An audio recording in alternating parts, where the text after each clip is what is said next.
my first question is, what issues do you guys see that are most vital to retaining New York City's competitiveness?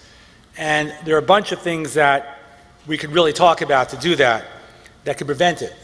And we won't be the golden apple anymore, we'll be the tarnished apple. Things like mass transit capacity you could address, a better experience, going to the airports, better highway transit, the fact that when we turn our air conditioners, they work with electricity, and accommodating future population growth.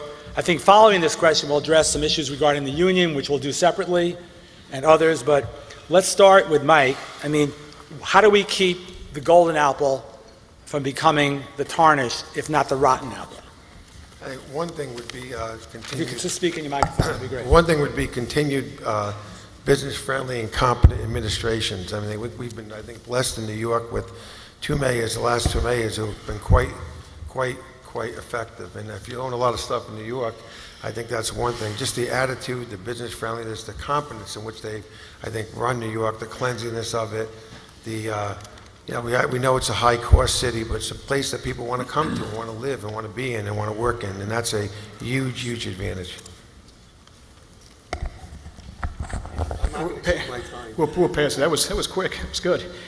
I mean, there's a lot of different things that you hit, Rob. I just think the ability to spend the city and the state's money wisely, so you're creating taxable, ratable increase in taxable base. I'm not sure that's what's happening, and I think ultimately all the things we want in the city to happen, we want services, we want security, we want parks, we want infrastructure, we want new buildings, that happens when we're growing. And I don't, right now I see a lot of projects that are going on, a lot of transportation projects, other projects, money being spent, but I don't see a focus on growth. And while we do have a market that's slowly recovering, you don't see a lot of expansion, you don't see a lot of new firms coming into the city. And I think that eventually the topic on the table of upzoning certain areas, particularly around the areas where there is being tremendous amounts of money spent to bring people either into the city or from other parts of the city to the transportation hubs, have to be connected eventually with an upzoning that'll make construction feasible given today's rents and today's costs. Without subsidy today, it's not very feasible. I think that eventually, if that happens, that will be a return on all the investments for the East Side Access Project and the downtown transportation hub and the improvements to the 2nd Avenue subway, 7th Avenue, the 7 line. It's all great, but eventually we need to build more, build new product, and increase the taxes, not by increasing taxes on existing, but by taxing increase in value, and then we can reinvest that in the city. Bill? Well, I think Mike said it. You need an enlightened administration. You need an administration that's going to promote jobs. You need an administration that is going to promote an atmosphere where people want to live in New York and stay in New York. And you have to promote an atmosphere where you have a stable perception of taxes and where you're going to have the creation of the kind of jobs that are going to be in the 21st century. We're kind of not looking at financial growth, but you've got to promote the kind of health care, the kind of education. Education is key here. We have an undereducated population. We've got to promote education. We've got to promote health care. We've got to promote technology. We've got to promote publishing and communication. That's the areas for growth. The government itself, if you have an enlightened government and you keep the crime down, and you keep the streets clean, and you keep a favorable tax atmosphere, you're going to be able to keep this golden apple golden. Steve? I mean, I think a lot has been said that you absolutely agree with. That's the only way you can have a great city. But in New York has probably done better than any city in the United States at this point in time in what we're doing. But I think that, we take a lot for granted today, and it's not so sure that some of these things that were said and what needs to be done can continue to happen.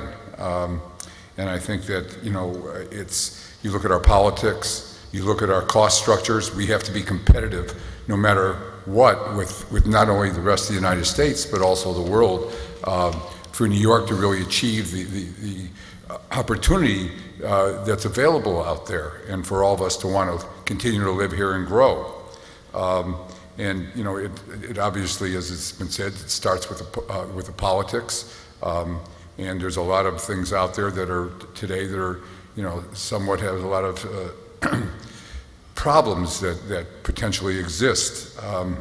You know, you can see it today with Occupy Wall Street and some of the measures that the Bronx Borough President has done with his legislation that no job is better than a low-paying job and things like that.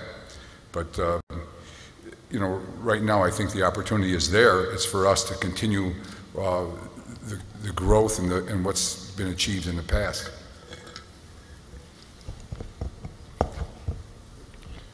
I was at a panel. I wasn't on the panel. I was an observer. The mayor was involved in with Thomas Friedman as the moderator and the former mayor of Toronto. And it was a discussion about immigration reform and its impact on our economy. And I think we have to build on the city as a city of immigrants. We attract people from all over the world, but due to our existing laws, we make it very, very difficult for the young people who go to NYU, go to their business school, and then we send them right back if they're foreigners because they can't get a visa, and it's insanity. And I think you know, Tom Friedman described as we should have a big fence, a tall fence around our country, but with a wide gate. And that's going to help us deal with the issues that were talked about before in terms of attracting the technology companies and the media companies and healthcare and all the growth industries, because we are a global society, and the people and the businesses are going to migrate where they can find the best and the brightest, and that's what we have to continue to build on. I feel like Elizabeth Taylor's 8th husband on their wedding night. I know what I got to do, but how do I make it sound interesting?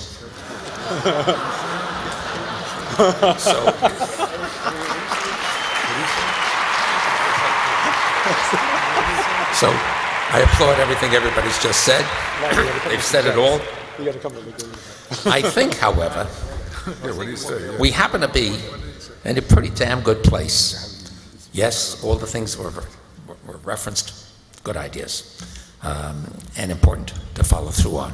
But the truth of the matter is, no matter where you go in the world, you ask the leaders, the people who run these sovereign funds in different parts of the globe, and when you ask them, where do you want to put your money? They all say, America is the place I want to invest.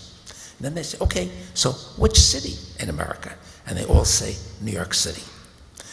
And they said, well, is there a number two? And they said, well, maybe Washington. But essentially, we want to put our money in New York. And when you look out there, you realize this enormity of capital, the sea of capital that's out there looking for a home, looking for safety, looking for stability, looking for growth. And by golly, all wants to come to America, and all wants to come in America. They want to come to New York. Hard assets in New York, that's their goal. So I look at the city and I say to myself, hey, the city's doing pretty good. Do we have our taxes too high in our real estate? The answer is yes. Does it cost too much to build our buildings? The answer is also yes. Do we have to improve our infrastructure and so forth? The answer is obviously yes. Education, we need to focus on. Immigration, hugely important. But on balance, when you think of what we've got in this city, the quality of the educational institutions, their number, the fact that people at NYU, for example, we're attracting the best and the brightest from all over the world who, A, want to come to New York, B, want to come to, they're coming to NYU, and from all corners, and from top-flight universities, no matter where they may be. But we're in a very attractive place and a very attractive time. So I look at this city and I say to myself, well, whatever we're doing pretty good. Should we need to improve upon it? Absolutely. But I think we can all take great pride in where we are and the quality of what we got as a platform to work with. Let's use that to drill down now, get really specific on some things. And some of the largest development or redevelopment projects in New York City, if not the United States, are these guys on this panel, happening right in front of us, within blocks of here. For us to remain competitive in the global markets, we need new development. And we have significant challenges in this city going forward in terms of the regulatory environment. And you may not want to address this question, but I know some of you will, and specifically for union contract reform. Because to remain competitive, we're going to have a cost structure that allows that. You know, how should these needed regulatory changes be addressed? How do we get non-union projects to be competitive? How do we get sites that don't have tax abatement, subsidization? How do we allow development to happen in the city and not be strangled and let other global cities take over our role? So our friend from SL Green, would you like to address that first? Absolutely. And then, you know, Steve, for sure, you should invest it. I'm going to leave the union question for Steve and others on this panel. But, you know, the difficulties that we see in developing on a non-subsidized basis in the city are tremendous. There's very few sites where you can have a kind of a market break-even rent. In today's world, it's probably about $125 a foot to justify land and costs and carry and financing. And this isn't that kind of market for a lot of things you've heard today for big financial users to be airing it out with $125 a foot leases in scale. You know, boutique spaces you see quite frequently. There's a lot of strength in that mid-market, 10 to 15,000, 25,000 square foot boutique financial users, hedge funds, private equity, you can pay that.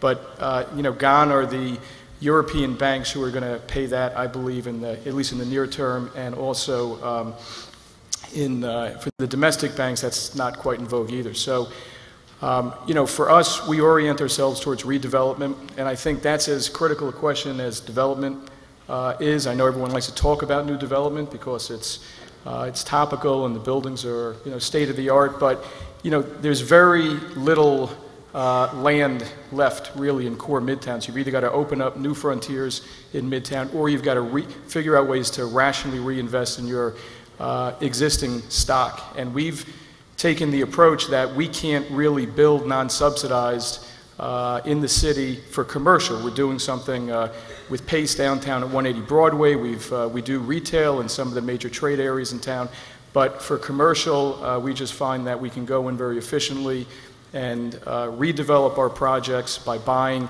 buildings, full buildings at sometimes land cost. Buildings that are trading $300, $400, $500 a foot is essentially what a good site might trade for per FAR, and we get the building. So we go in and maybe you put another $100 a foot in, plus or minus, and you've got something brand new. My partner here, Mike Fascitelli in Vornado, we decided to team up on that approach at 280 Park.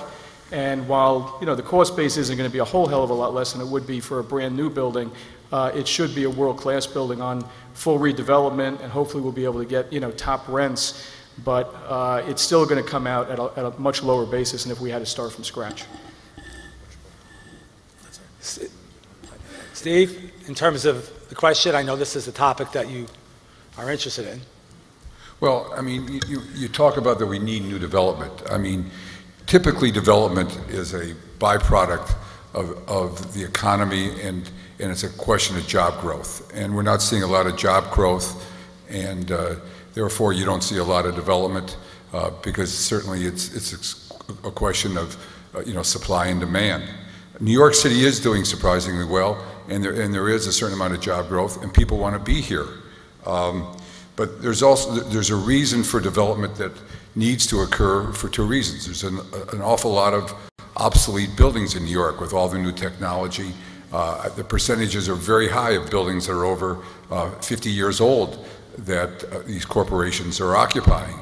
And there's no room for consolidation where many of the major corporations in New York are spread out all over the city, and they're looking for a place to consolidate and take the advantages of what high-tech buildings can give them in affording them a cheaper cost and having less space per employee, as well as all the technological advantages that they need for doing business today. I mean, that's one of the reasons why I think we're very optimistic on the Hudson Yards, and probably and Larry as well downtown with his development. But the corporations, I think, are showing a lot of interest in this because it gives them that opportunity that doesn't exist in most parts of the city. Now is a good time to develop because certainly construction costs are much lower. And the land costs that I know that we have are kind of built in because we're building a platform over the rail yard, so it's strictly building the land more or less than purchasing the land. But today the real problems lie with really what the cost of the unions. If you look over in the long term, looking past, the unions have really kind of won, if you will say that. The costs in New York are so high compared to anywhere else in this country. We can build the same building in Chicago with union labor at 50% of the cost of New York. If you go to New Jersey, it's 30% of the cost of what it would be in New York City. And the reason really is, it's not because the materials are any higher, because they're the same. It's really because of the union, and it's not the wages either, it's because of the work rules. And I think till we can really get change and reform in these work rules and working with the unions, it's going to be very hard to really compete with other parts of the country as these companies look about moving their corporate offices and consolidating. I think the opportunity is here. I think the unions are starting to recognize it. And one trend that's going on in New York City that is probably never really existed on such a large scale is the amount of non-union construction. I mean, the best thing that could happen to New York is that it became an open shop town. And I think this is what the unions are scared about. So I'm optimistic that we can get some change. I think there's some enlightened management there. There's some of the old unions that are holding out. And it's the employee, it's not the union workers, it's really the union leaders. So Bill, I mean, you're doing the largest residential development in the city now in terms of for sale housing, I guess, in the West Village, the St. Vincent site. I should only one day be able to afford an apartment in your development. How are you seeing the regulatory environment either helping you get there, or you have a public-private partnership? Obviously, there was a very controversial project. You had to have some genius to get that through the system. Well, you have to have definitely patience and fortitude. It's a complex process. But that also, on the other side, when you're done, it makes that product unique. But obviously, to find locations that are as of right is a much easier way to go. And we constantly look for that, or buy an existing building and renovate it that you heard about before. But the city is very, very complicated, and there are a lot of competing stakeholders who have legitimate views on development and growth and impact on the environment and transportation and education. And that's always been the way of this city. And in a perfect world, we'd like it to be a lot easier, yes, but I don't think you're going to see a significant change in pulling that back. Although, having said that, I think Mayor Bloomberg will go down in history. One of his great achievements was the significant change in zoning throughout the city, and we're the beneficiaries of that all over the place, whether it's Hudson Yards or in Brooklyn or in Queens. So I think there, as Larry said before, we've done a pretty good job so far, but can we do more? We have to be competitive. I think everybody agrees with that, not just on a national level, but on a global level. I mean, London and Tokyo and other capitals also have their issues, but we have to maintain our competitive edge. I guess just as for Mike and Bill Mack, just to talk more from an economic perspective, we've all been through a lot of cycles here, right, Mike? And here we're going to be in a situation where there can be substantial layoffs in Wall Street, in the thousands of people. A lot of it's been announced. Everyone's pretty bullish in New York City, but how is the global turmoil in the credit markets, the economic distress on Wall Street going to filter down to office rents, to residential occupancy? Are we kidding ourselves? Are we going to head back to a situation where there's turmoil in the markets again? Subleasing issues? I'll let my eldest spaceman start. Mike, you've been called on first. Go for it. After you, Mike. You know, look, obviously, yeah, we were doing quite well in New York in the first half of the year. And, we have had a lot of stuff going on in the country and in the world. The Euro saga that plays out with Greece and Italy, the debt ceiling, and we still got another leg in that next week in terms of Congress. So it's certainly, the banking business has definitely been impacted probably as much or more than any industry what's going on. And I think they're cautious. They're having trouble earning the kind of returns they earned before. They've had a lot of legacy problems, and they're not in an acquisitive expansion mode. I think if you look at the numbers, actually, they haven't really shed many jobs. They were adding it in the first month, but there's certainly a perception. I mean, you see these announcements. It's not clear how many of these are coming in New York, but there's clearly a kind of we need the financial services industry. It's a very big part of the real estate market to be a healthy, thriving industry. And at the margin, they've basically been a little more cautious and pausing it as we go into the second half of this year.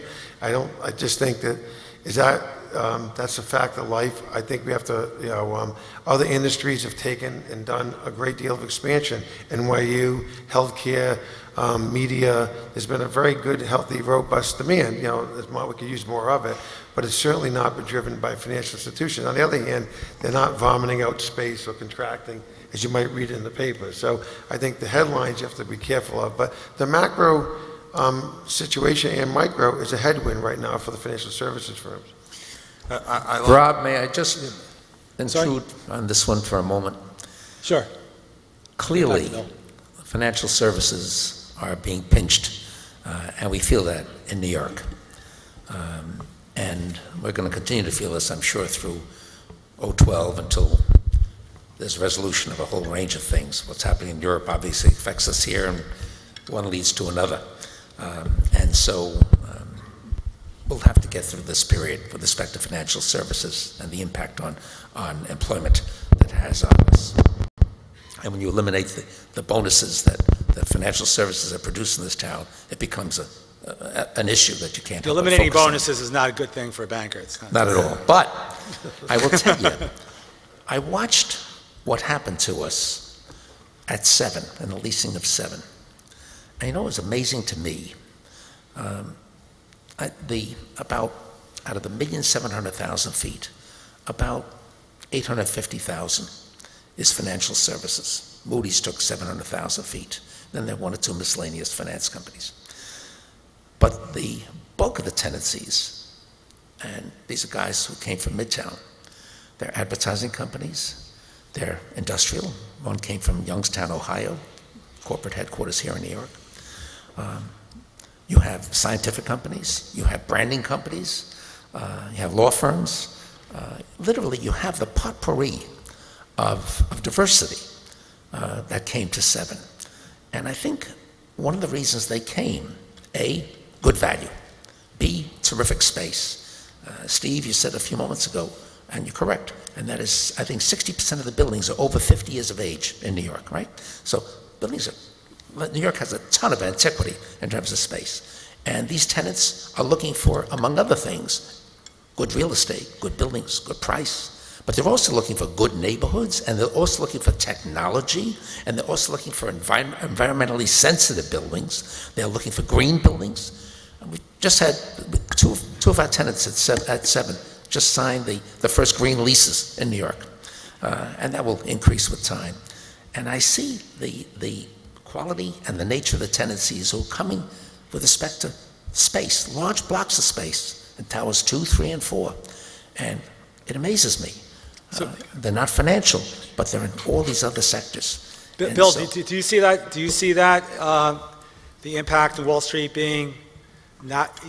Larry seems a little bit bullish, but what impact do you see in your businesses? Because you have a range of businesses, both retail and also in New York City. Do you see an impact of the potential layoffs on cap rates, on sale prices, occupancy? I mean, should we fear anything here? Let me address what you said. First of all, this is an election year in the United States, and we've got the first thing we probably should do in the next year is shoot all the politicians, because we're going to get very little done because of the political gridlock in this country. And everybody in this room should be championing a situation of trying to convince our politicians to govern from the middle, not to govern from the far right or govern from the far left. We're a country that is a centrist country, and unfortunately we've become polarized. Unfortunately, we've got an election year where the left is trying to use class warfare as an excuse or as a way to get elected, and the right is trying to do the opposite thing. New York is a world capital.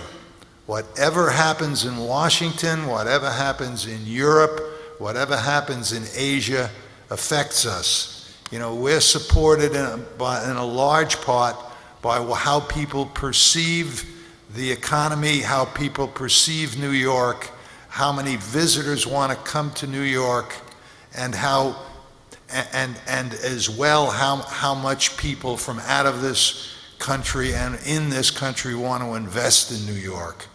So when you see something happen on Wall Street, when you see something happen in Europe, even though it might not have direct effect on the economy, the perception and the contagion with communication being instantaneous catches on. So I think that we have a situation in New York and in the country where the pendulum has swung too far in one direction. It happens in any kind of correction. And we are in danger of being over-regulated in every form. That's not going to be good for capitalism, and if it's not good for capitalism, it's not going to be good for jobs, and it's not going to be good for jobs, it's not going to be good for New York. So I think it's up to each one of us to try to take an active role in trying to persuade the politicians that we know to come together and to govern from the middle. I'm not very optimistic about the next couple of years because of the election syndrome and because of other factors going on in the world. Well, let's lighten up a little bit here because we're getting very serious. Can I add one thing to this?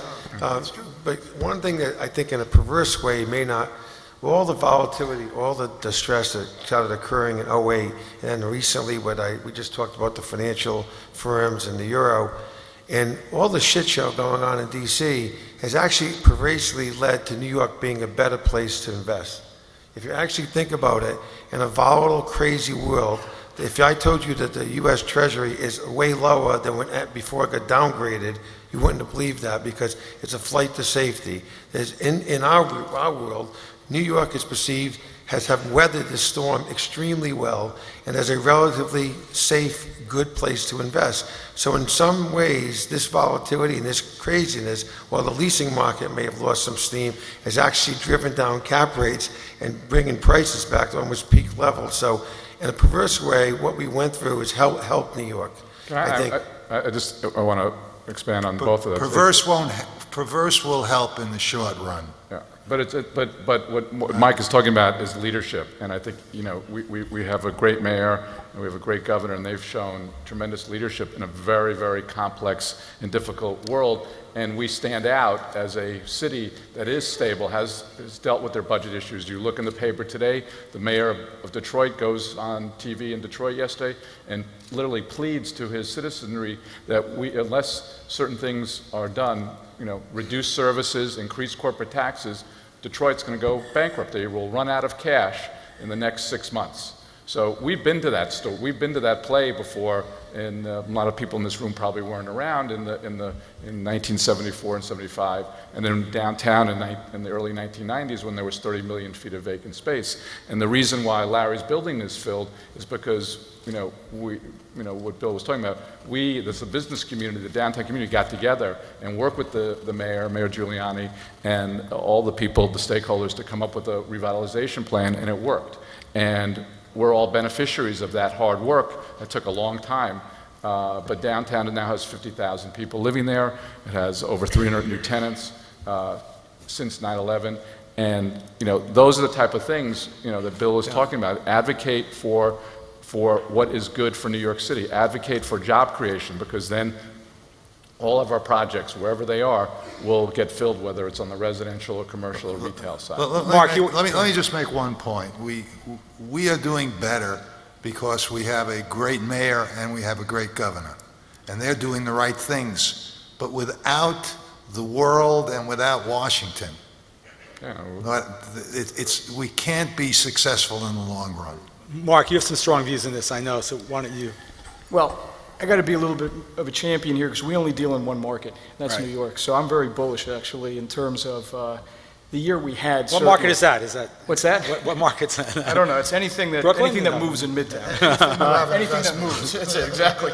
But I mean, there's a lot of problems. The problems have been kind of well enunciated on the panel. But I don't want people walking away not realizing a lot of the good things that have happened since the trough in 08, when I think we were all up here, and I guess it was November of 08, and it was a pretty somber mood at that point.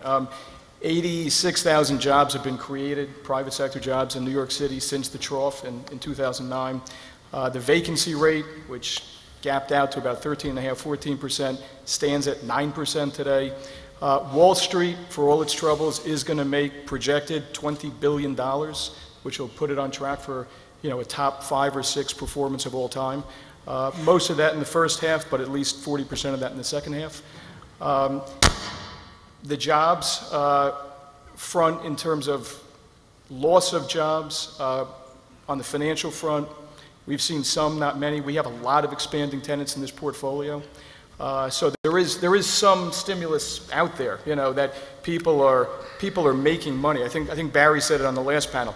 Companies are pretty lean right now. They've just come through a period where they've shed a lot of overhead. They've gotten space lean, and now I would say at least 5 out of every 10 tenants we renew are renewing, expanding. 3 are probably just renewing, and 1 or 2 shrinking. And those are all sorts of industries that were mentioned earlier, I think, by Mike. We have the same sort of experience, but this was a very good year. I mean, the capital is cheap. The opportunities are plentiful.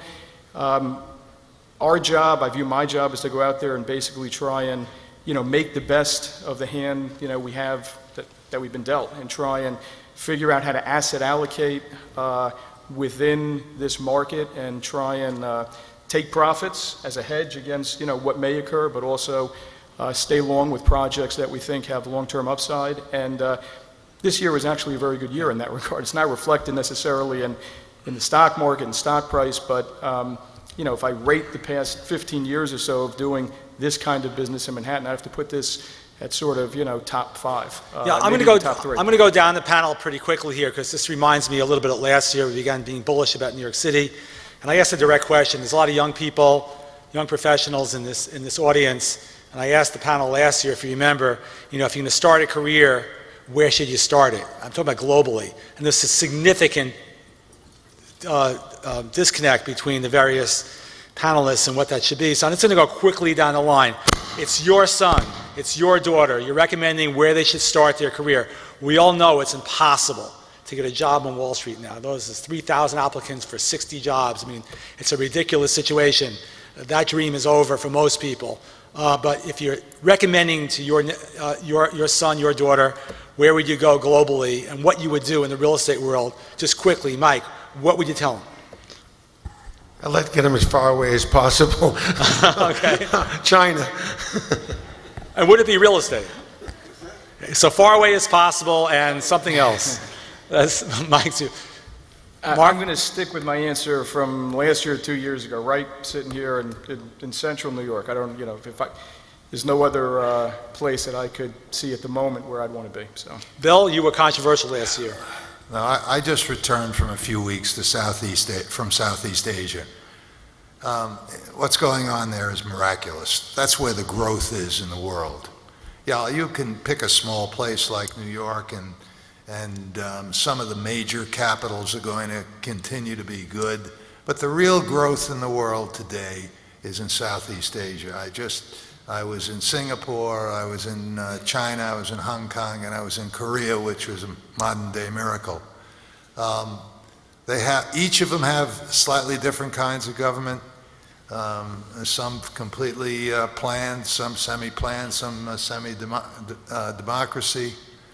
But that's where the opportunity is, and you can have that opportunity and source that opportunity by being an entrepreneur in New York as well, because the world is global today. But if you look at where you would expect that the customers are coming from, and are going to be at Southeast Asia. Now, a lot, one of the advantages of New York, and I'll just say that, is there's a half a dozen cities that the Southeast Asians, including the Chinese, are going to invest in and are going to put their money in, and all over the world, and New York is one of them. It's probably... It sounds like, according to Bill, you should work in New York, but have an office in Flushing or Chinatown. That's okay. Great combination.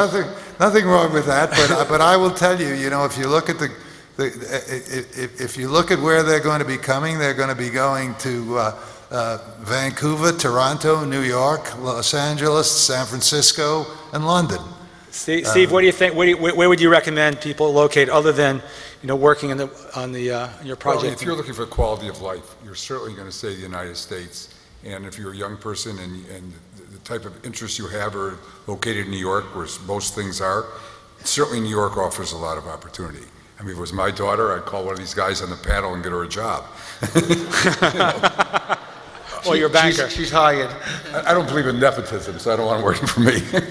But I think, right now I think there's a certain malaise in the United States, and we're not growing, but I'm optimistic. I think that we'll make the right decision and get on a path of growth and reverse the course that we're on right now in next November.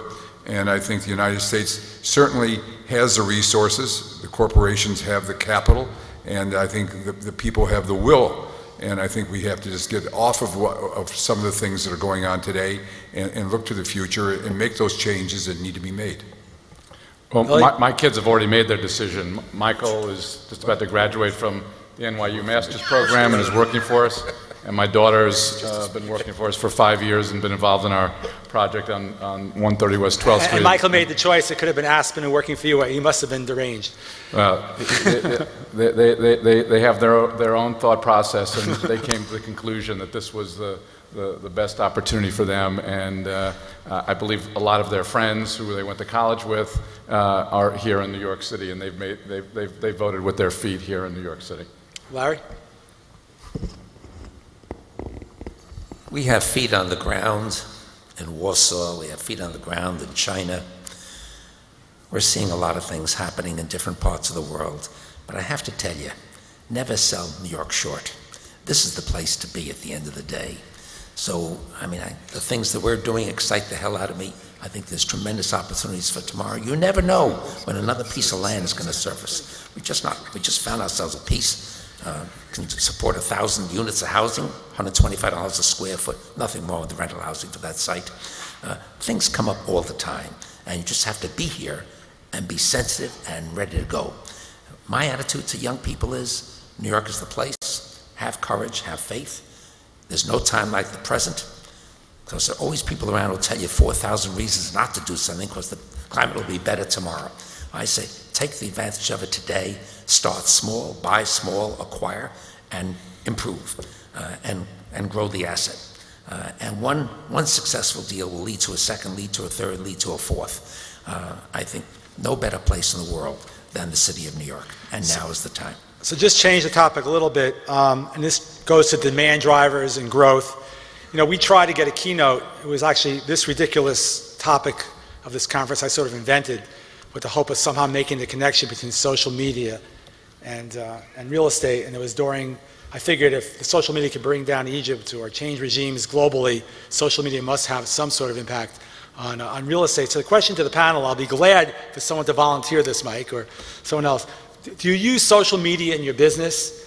Will social media have an impact in your business? I'm talking about Twitter, Facebook, emailing in general, but more importantly, even tenancy. I mean, I had a discussion with others recently, some fellow from Jamestown at the ULI, and it was interesting, and he viewed social media as an occupant, i.e. Google taking over, 3 million square feet in Manhattan, that generation wanting to be in the cities. They don't want to be in the suburbs. They want to be near services. So both the use of social media in your marketing, as well as social media as a potential driver of the economy for New York City. Do you want to? The answer is yes. I mean, I think that everyone is using more and more of it, or else you're going to be a dinosaur, whether it's even sustainability, which we haven't talked about, and being green, which is, and a lot of people, whether it's leasing space, the websites, our website gets, so many hits, and the way we market, I'm on the board of Toys R Us, and if you saw what's going on with the internet and what's going on in retail with social media and advertising and emailing and targeting, it's mind-blowing. It's mind-blowing. It's happening so fast. So I think, in advertising and marketing, even in real estate, which is a hard ass of business, all that delivery, ability to do graphics, presentation, absolutely, we're using it left and right. One of the things I think about young kids, and I said China for a reason, or San Francisco would be another. I think New York's a great place to live. It's a great place to make a lot of money. All of us have done that, coming from all over. But it's great to see what's going on as a young kid around the world. Like my kid could spend 2 years in the Silicon Valley and learn what's going on in technology. He'd have a huge perspective that I don't have the benefit of doing. Same thing which I said China. The ability to learn what's going on in the world and how it would impact us here is startling. I think the technology changes are unbelievable, and they're moving unbelievably quickly. I think if you ask people in the media technology world, what's the biggest inhibitor to growth, is the lack of qualified engineers. And Google, this is the largest, outside of California, the largest office, and they grab a lot of these engineers. So what the mayor is doing with his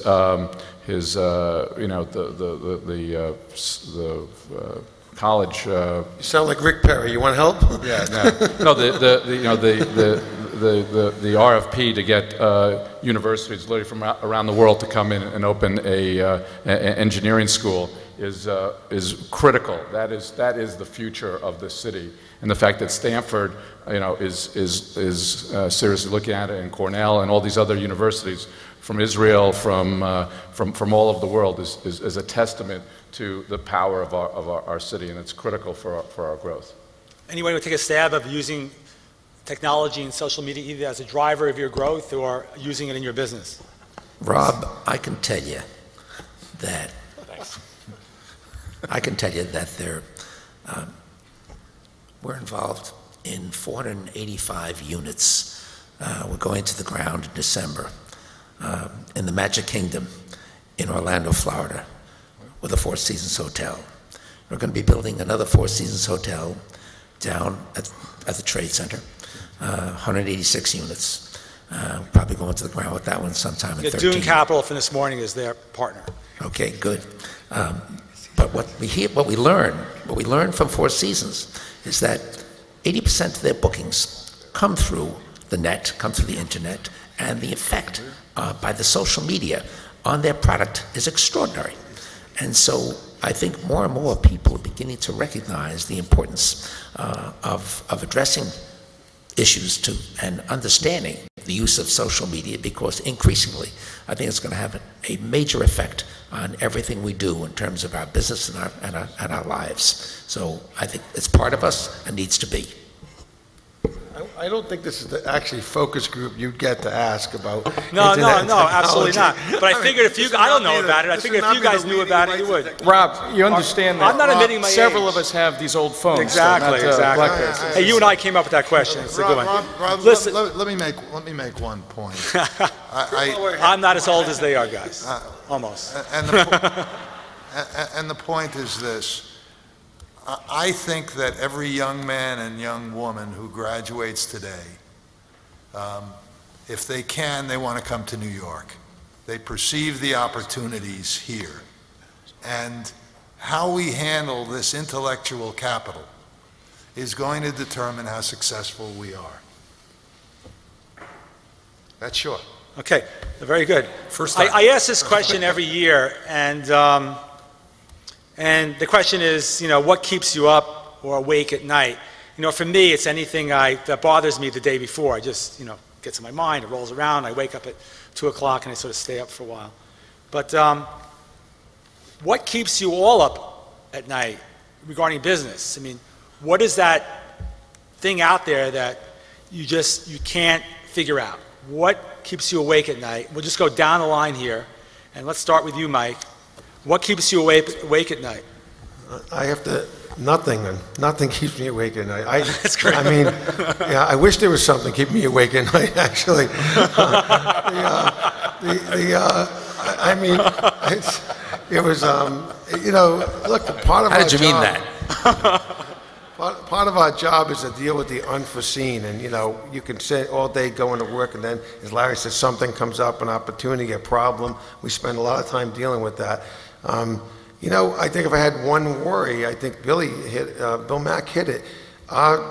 We all came from a country which is, kind of was proud of success and working hard and achievement, coming from nothing, coming from wherever you came from, and working together. And we've got a little bit of class warfare going on like I've never seen in the country, and a political system that's right now, I think, broke. So if I worry that we don't get our act together, we keep punting this down the road, someone's going to pay for it eventually. This is not a free lunch. So if I have a long-term worry, that's it.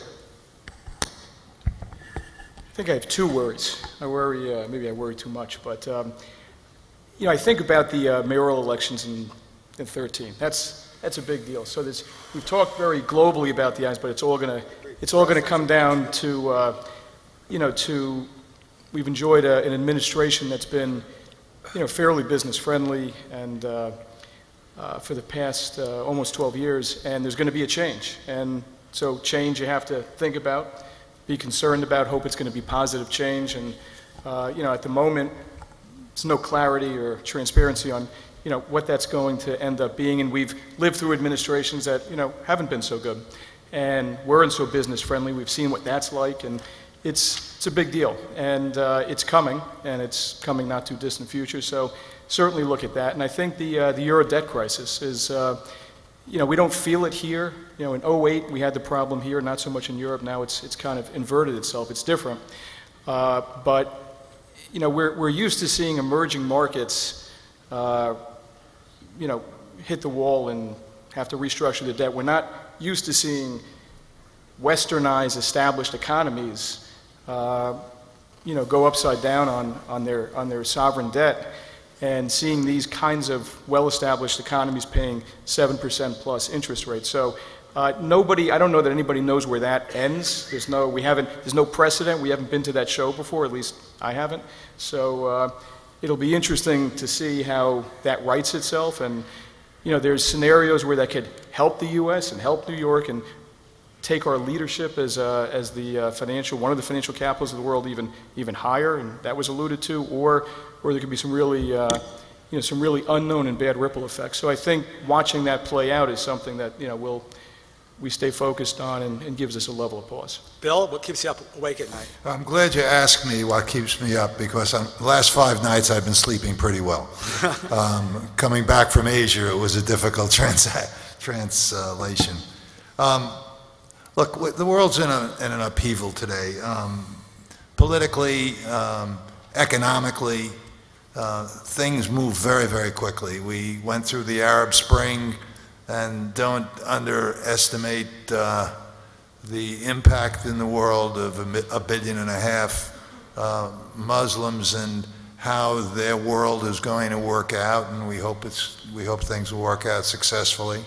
Don't underestimate the problems that the Western world has in too much indulgence and spending too much over a long period of time, and how we straighten out our budgets. Don't underestimate the problems in the emerging world and in Southeast Asia as they have growing pains. And you put all these three things together and overlay that with instantaneous communication, and you kind of scratch your head and wonder how it's going to work out. Believe it or not, I'm an optimist, and I think we'll eventually get through it. But there are a lot of cross currents in the world. There are a lot of political and economic problems like I've never seen in my career. And we all have to try to work through them, and work through them we will in time. So, Steve, what keeps you awake at night other than First thing that leasing keeps the me West awake Side at night yards? is how do I get a win on Sunday in a football game? Then when I get done with that. Did you sleep last night? I take my Ambien before I go to bed so I can get to sleep is what it really takes. Because when I think, you think about the direction of this country and the city, and then, what we can do to get it back, and what I specifically can do to be involved in making it a better place. And today, that can keep you awake for a lot of hours. So I find when I really start, or I wake up thinking that, Ambien is the best thing to choose. So. I think Washington and what's going on in terms of the budget deficit and tax, looking forward to the issues that, in terms of taxes and how we balance our budget keep me up. Well, what keeps me up at night is the reality of being 80 years of age. All kinds of things happen to you, and it's just the reality of life. You're up several times during the night for miscellaneous causes. But other than that,